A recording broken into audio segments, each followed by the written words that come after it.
It's the steeplechase now for the men. Very competitive field here. And the one who everyone will be watching will be the very tall figure there of البقالي. Massive improvement last year and this year, 8.5. Had a great race against Conselsus Kipruto in Rome. That new personal best there. Still a long way off the Moroccan record held by Belami. And in good form as well. Another good run from him that night. Koval of France, 8.15. He was well down the field, but that's a pretty good performance given that the field that we've got here today is not filled with the same sort of talent. Now, Bet on his day, certainly capable of running well, but in the absence of the big Kenyan names, Nicholas Bet there, you can see 8.14. It does have a personal best of 8.10. Zalewski there, John Koech at his best could figure. This is a young emerging talent from Eritrea, Haile Selassie, Yamana Haile Selassie, 19 years of age, silver medal at the World Junior Championships last year, setting a new personal best in that race in Rome of 8.11. Well, they've asked for a pretty good pace. They're hoping to get to 2K in about 5.22, which is, again, giving them the chance to get in the low 8 minutes. And we shall see these conditions, as we've said, on more than one occasion, pretty tricky. Men's 3,000 steeplechase. Well, let's hope we don't have any repeat of what happened in Oslo the other night when the pacemaker forgot to jump the water jump and then took out one of the favourites to win. That was the favourite to win, Sefa of Ethiopia. Young Yavi, I think it was, from Kenya. And she did get back on and try and repair the damage, wasn't quite able to do so, resulted in a defeat for Sefa. But today, let's just see what we get here. The pace, as I said, has been pretty strong, that's been asked for, but we're looking for البقالي then to go with that and for others to then follow on. The tall Moroccan who hardly has to jump these barriers, Tim. He almost steps over them.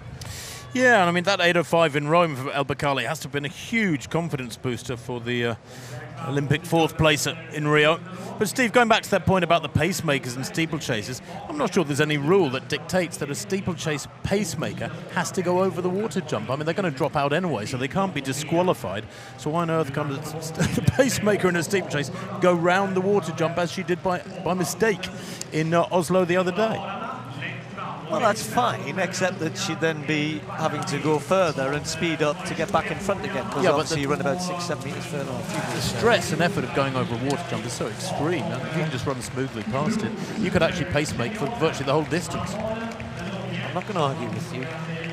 I'm not arguing, I'm just explaining why you're wrong.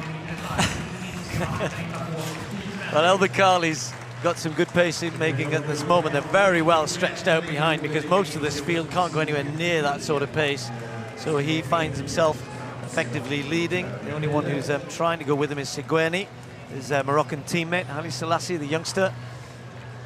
About 5 metres adrift, a little bit further back. John Koech high up as well. But it's that man there, البقالي. There's the gap. Be interesting whether the youngster can just try and keep his pace steady, if you like, behind البقالي. But these two are going to try and take them all the way to 2,000 metres, if not a little bit further. But doesn't it look as though البقالي wants them to move on there? He's right on the back of the pacemakers. The first lap was a little bit quick, but they've settled down. And so he's trying to dictate things from behind there. He almost went into the back of them just now, Steve, as they got to just past 2 laps. He does look like he's chomping at the bit, I have to say. And this first kilometre time will be important.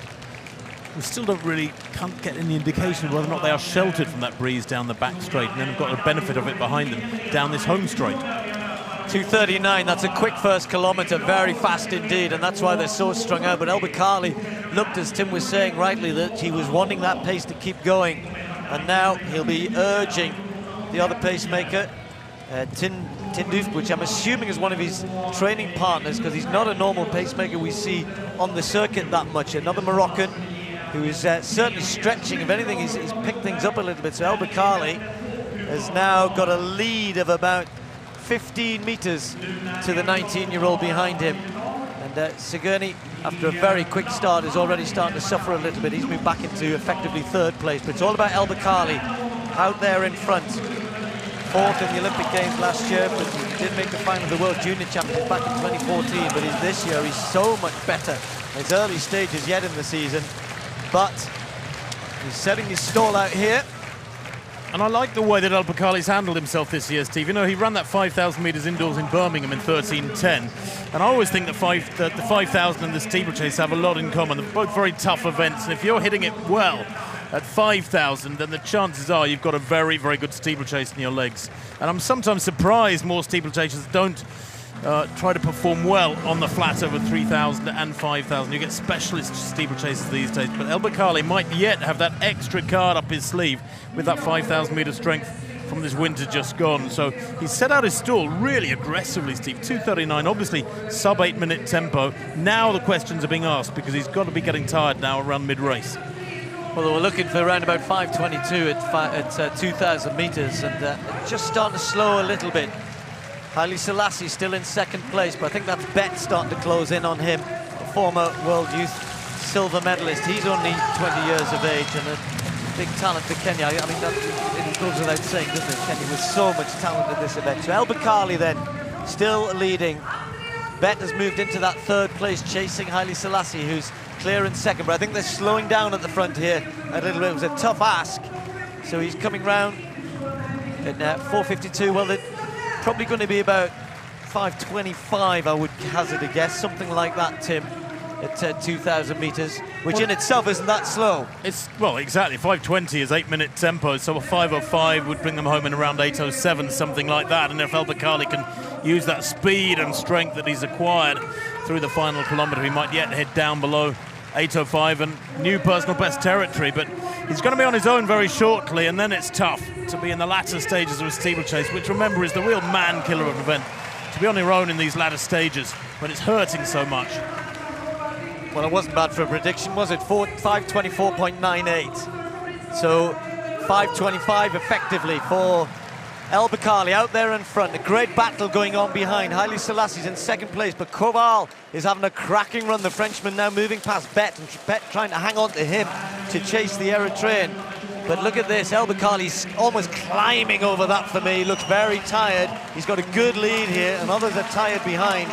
But with 2 laps to go, can he find something here? 6 minutes with 2 laps to go.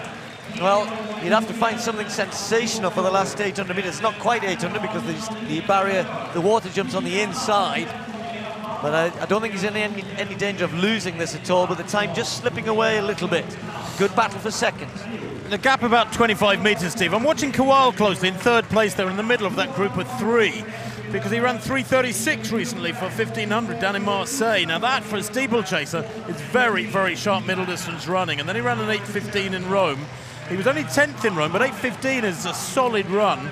Now, if he's freshened up a little bit since then over the last 10 days, we might yet see Kowal do some damage over this final lap and a half. Yeah, he'll be hoping to get close to 8:10, Kowal. Just falling off a little bit at the moment, but coming round now to this next time round, the group a little bit further back. I don't think they've got any chance of figuring in 2nd or 3rd here, because now our leader is approaching the bell, El-Baqali. Well, that's been a slow lap there, around about 66 seconds, maybe even more, 67, 68, and he's struggling. They all are. Haile Selassie's rallied a little bit. Kowal suddenly is not running as strongly as he was as Bet moves back into 3rd. So it's El-Baqali set out really hard, 2:39 first kilometre, then a 2:45 for effectively for his 2nd kilometre, and this one's even slower. And Haile Selassie is picking up down the back straight. Don't think he's got any chance of catching the Moroccan, but he's moving away from Bet in 3rd, and Kowal struggling now in 4th.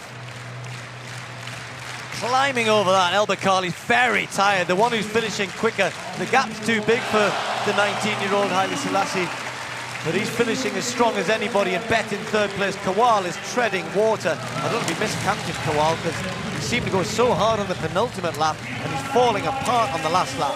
El-Baqali then into the home straight.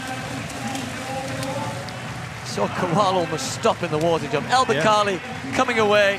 It's a good win from him. A tired last 600 metres, a tired last 800 metres after going so quick at the beginning. The time's going to be about 8:15 indeed, just over. Haile Selassie, good 2nd place for him, and Bet just hanging on for third spot. Well, you can't say they didn't go for it. I mean, you know, they certainly attacked it hard, but some tired athletes. And Kowal is just jogging across now in 8:31. The Frenchman, I'm not quite, he must have miscalculated that, Tim. So he makes such an effort on the penultimate lap and then fall apart like that. And he got it wrong. But El Baqali, our winner, 8:15. I think you could be right, Steve. I mean, Kowal, yeah, down the back straight, he was getting slower and slower. Virtually, he used ropes to get over the water jump and then swam across, got out the water the other side, and through the last 150 was jogging home in a dreadful state. Shame, because he's obviously in very, very good shape for middle distance racing. But no doubting the form of El Baqali. And of course, the steeplechase is one of those events where you have to race yourself into shape. It's very hard to come out and run a really quick of time, first time out in the chase. You need these hard races, and El Baqali will have got one step closer to his best form with this run here today. Comfortable in 8:15, even if he did slow a little bit through that last, that final third. Yeah, and for me, Tim, you know, he's an 8.5 runner now, but he hasn't yet been consistent at that level. So, if he'd asked for a pace a bit slower, go out a bit slower, finish strong, finish well, run another sub 8:10, that would have been great. He's won. There's nothing wrong with that. But he's maybe learned a little lesson there. He's not quite ready yet, is he, to go out at 8-minute pace and try and hang on. He kind of needs to go out at 8:10 pace and see if he can put a good last 1,000 metres together, which is what he did in Rome. Well, there's the result. El Baqali then 8:15, winning by 3 seconds in the end. Haile Selassie, the 19-year-old, running well, and Bet in third. He's only 21 years old, El Baqali. It's very easy to